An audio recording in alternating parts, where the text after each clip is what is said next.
রমজানে বেশি থেকে বেশি নেক আমল করব, বলি ইনশাআল্লাহ।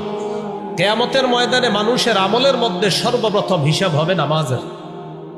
এক্ষেত্রে অনেকের একটা প্রশ্ন থাকে, এক হাদিসের মধ্যে আসছে কিয়ামতের ময়দানে সর্বপ্রথম হিসাব হবে রক্তের, আবার এই হাদিসের মধ্যে আসছে সর্বপ্রথম হিসাব হবে নামাজের। এটা আমার সাথে সাধারণ যারা আপনারা বললে মনে থাকবে, বলেন আল্লাহর হকের ক্ষেত্রে সর্বপ্রথম নামাজের হিসাব হবে, বান্দার হকের ক্ষেত্রে সর্বপ্রথম রক্তের হিসাব হবে।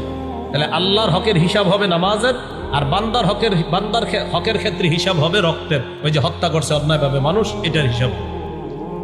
তো যখন হিসাব হবে, ফাইন কানাত তাম্মা কুতিবাত তাম্মা, ফরজ ইবাদতগুলো যদি পরিপূর্ণ হয়, তার আমল নামায় যে সওয়াবটা, এই সওয়াবটাও পরিপূর্ণ দেওয়া হবে। ফরজ ইবাদত পরিপূর্ণ, সওয়াব পরিপূর্ণ।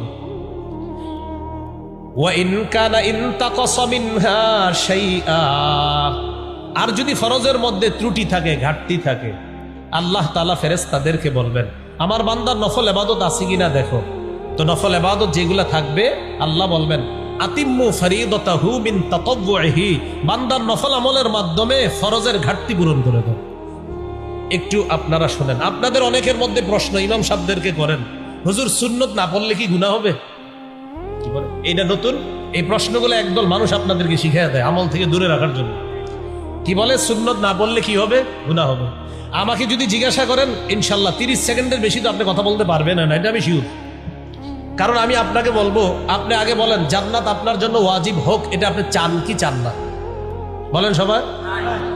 হাদিসে আসছে, নবী বলছেন 12 রাকাত সুন্নত যে নিয়মিত করবে তার জন্য জান্নাত ওয়াজিব হয়ে যায়। এখন আপনি বলেন জান্নাত কি ওয়াজিব, চান কি চান না?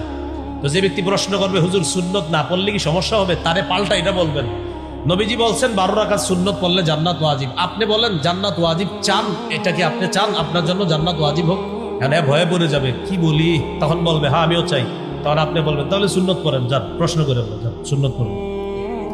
আপনারে বলবে সুন্নত না পড়লে কি গুনাহ হবে, আপনি বলবেন সুন্নত পড়লে জান্নাত ওয়াজিব হবে। আপনি কি চান জান্নাত ওয়াজিব হোক? তখন সে টেনশনে পড়ে যাবে, হ্যাঁ কমু না কমু, না কইলে তো নাউজুবিল্লাহ, কোনো মুসলমান না করতে পারে না। তখন সে বলবে হ্যাঁ আমিও চাই, আমার জন্য জান্নাত ওয়াজিব হোক। তখন বলবেন যান সুন্নত করেন, সুন্নত করলে জান্নাত ওয়াজিব হোক। এই জন্য এই জাতীয় প্রশ্ন করলে আপনি পাল্টা এটা বলে ফেলবেন। আল্লাহ আমাদেরকে মনে রাখার তৌফিক দান করেন। তাহলে বলছিলাম নফলের মাধ্যমে ফরজের ঘাটতি পূরণ হবে, এটা 9 নম্বর করণীয়, প্রচুর নফল ইবাদত করুন। 10 নম্বর করণীয়, নেক কাজ যত বেশি করা যায়